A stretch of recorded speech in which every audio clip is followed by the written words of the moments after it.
Eu tenho um desejo secreto, que algum aluno termine esse curso decidido a ser um escritor, mesmo que amador. É por isso que eu decidi oferecer esse pequeno curso e compartilhar um pouco do que eu aprendi com vocês. Mas olha, eu preciso dizer uma coisa muito importante antes de começar. Nada do que eu disser vocês devem entender como uma regra. Tudo que será dito aqui são apenas sugestões, tá? O objetivo dessas aulas é despertar o prazer da escrita e fornecer algumas ferramentas para você escrever mais e melhor. Nada de regras. Escrever tem técnica, tem truques, tem dedicação, mas acima de tudo tem prazer e instinto.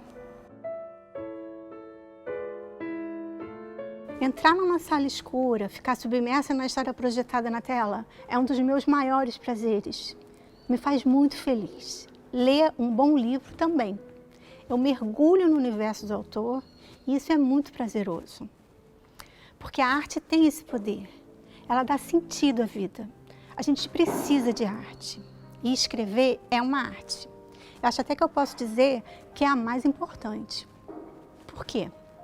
Porque a gente precisa contar e ouvir histórias para se encantar com a vida, para entender a vida, para se emocionar, para se apaixonar pelo diferente, para se reconhecer no igual. As histórias nos acompanham e nos conectam desde a pré-história até hoje. Hoje, com o mundo globalizado e tudo à distância de um clique, estamos muito mais interligados. E as histórias continuam sendo a mais eficiente ferramenta de conexão. Esse curso, A Arte de Escrever em 3 Atos, foi inspirado na teoria da estrutura narrativa dos 3 atos de Aristóteles. Acho que ao final do curso, vocês estarão entendendo exatamente o quão orgânico é essa forma de estrutura e o porquê dela atravessar décadas, centenas de anos e continuar a ser tão eficiente e tão instintiva para estruturar uma boa história. Serão 3 aulas, 3 atos. Apresentação, conflito e resolução. Essa é a aula 1, um ato 1, o ato das apresentações. O ato onde a gente conhece os personagens e o universo da história. É o ato que joga você no início da jornada, no início da sua história. Ele que vai preparar você para o que virá.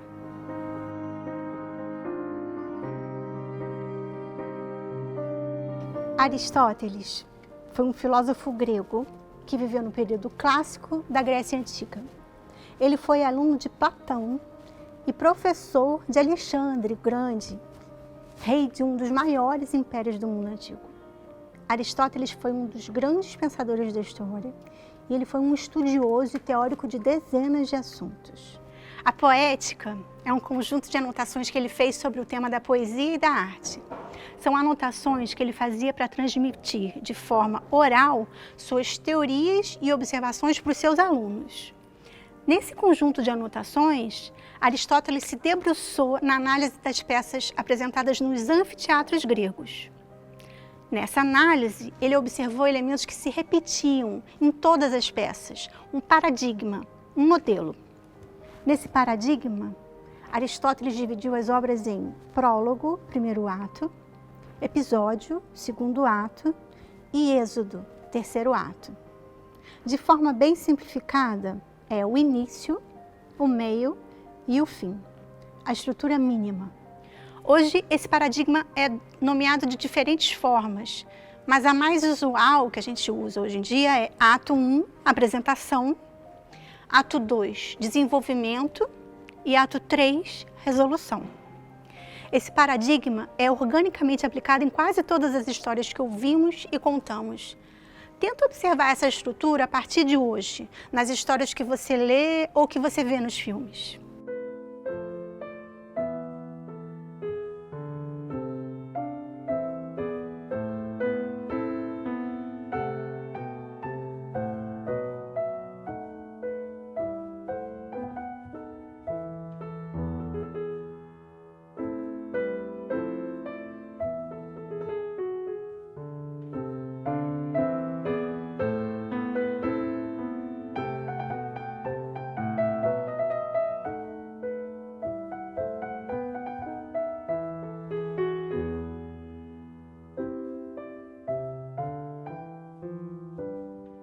Hoje em dia, Temos publicado dezenas de livros descrevendo paradigmas bem mais complexos sobre a estrutura narrativa. Mas o paradigma dos 3 atos, ele está contido em todos. É uma estrutura mínima. Então, se estamos começando, partir desse paradigma é um excelente início. Pense em sua história com começo, meio e fim. Rabisca a história em poucas frases, resumindo cada ato. Eu vou dar um exemplo bem simples, tá? Por exemplo, ato 1. Uma criança está em casa vendo TV. Você descreve a criança, a casa, todo o universo dela, se ela é rica, se ela é pobre, se ela está sozinha ou acompanhada, se está feliz ou triste. Você descreve seu ponto de partida, como começa a sua história. Nesse ato, nesse início, você apresenta os personagens e o universo para quem está lendo. Nessa pequena história, a menina está meio triste por estar sozinha, sem ter com quem brincar. E aí a gente entra no ato 2. De repente, a menina ouve um miado fino que vem da rua. Ela corre até a janela e encontra um filhote de gato sozinho e abandonado. O que ela faz? Ela pega o gato, ela ignora o gato, ela chama um adulto para decidir. Ela pode, por exemplo, pegar o filhote de gato e levá-la para o seu quarto, feliz porque arrumou uma companhia e por proteger o filhote. Mas aí ela faz isso em segredo, escondido da família. Então, nesse ato, segundo ato, você vai apresentar o conflito da história, que é uma menina pega um filhote de um gato na rua e o leva para dentro da casa, escondido da família por ter medo de ser obrigada a deixá-lo de volta na rua. Olha o conflito, o problema que a sua história vai ter que resolver. A menina se apaixonou pelo gato, o gato precisa da menina para sobreviver e a menina teme que seus pais expulsem um filhote de casa. Ela enfrenta vários obstáculos e perigos para esconder o gato no seu quarto, até que o irmão mais velho da menina descobre o animal, escondido no armário. Aí ela implora para que ele não conte aos pais. O irmão ameaça contar. A menina, desesperada, foge de casa com o gato.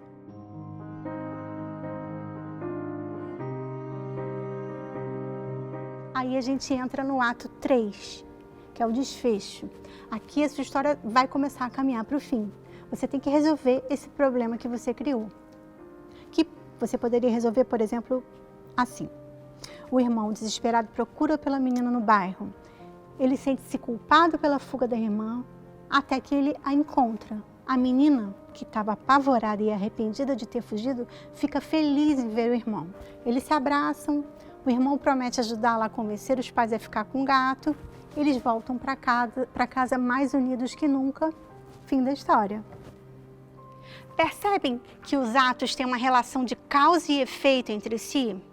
Esse princípio, com 2 ideias ou personagens ou situações em choque, é o que vai guiar a narrativa do início ao fim.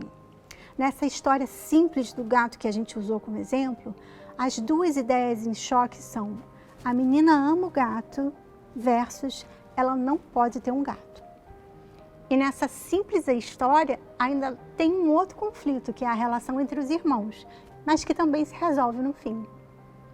Percebem a clara divisão dos atos na história? Exercite contar uma história assim. Exercite também analisar outras histórias procurando por essa divisão de atos. Tenta resumir cada ato em uma frase. É um excelente exercício. Por exemplo, vou usar a história do gato de novo. Ato 1. Menina triste acha um gato e se apaixona pelo bichano e o esconde da família.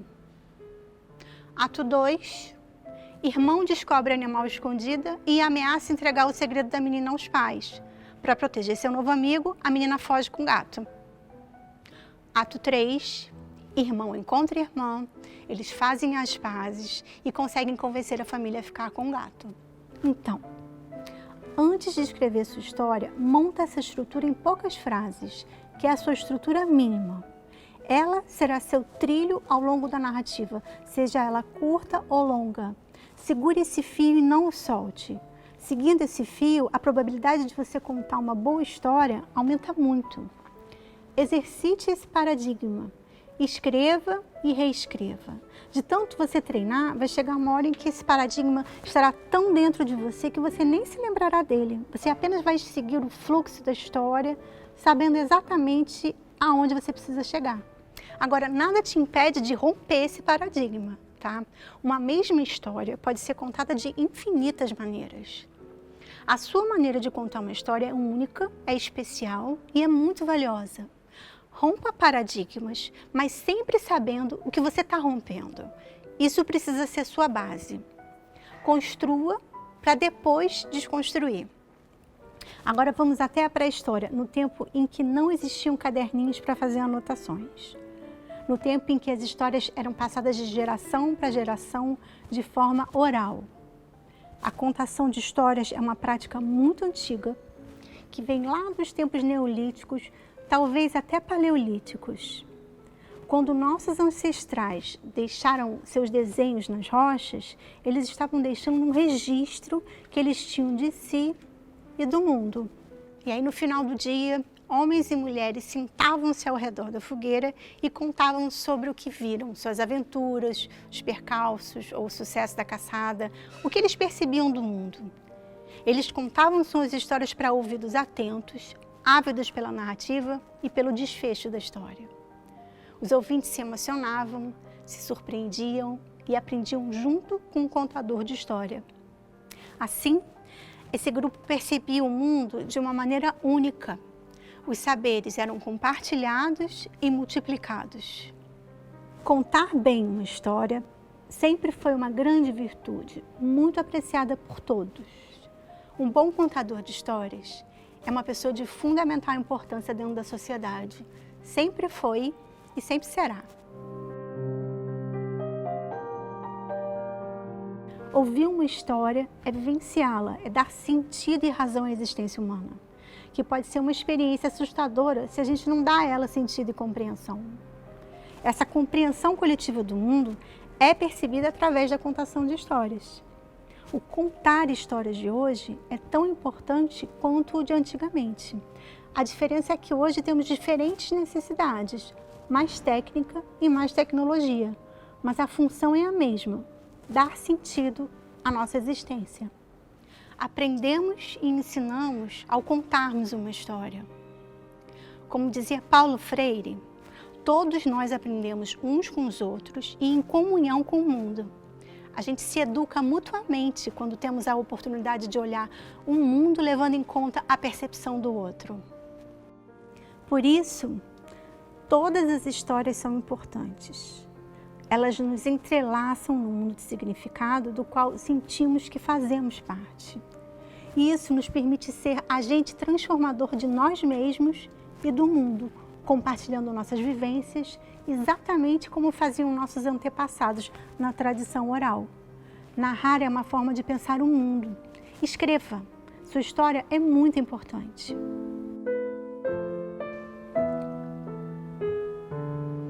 Esse curso é sobre isso, sobre a beleza, a importância e o poder que tem as histórias.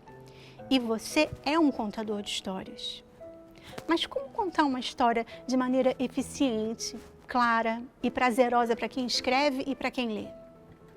Existem milhões de maneiras de se contar uma história e existem técnicas para se contar uma história de forma mais eficiente, mais clara e mais sedutora. Hoje, diferente do tempo de Aristóteles, temos dezenas de teorias e observações sobre narrativa, técnicas de roteiro e contação de histórias.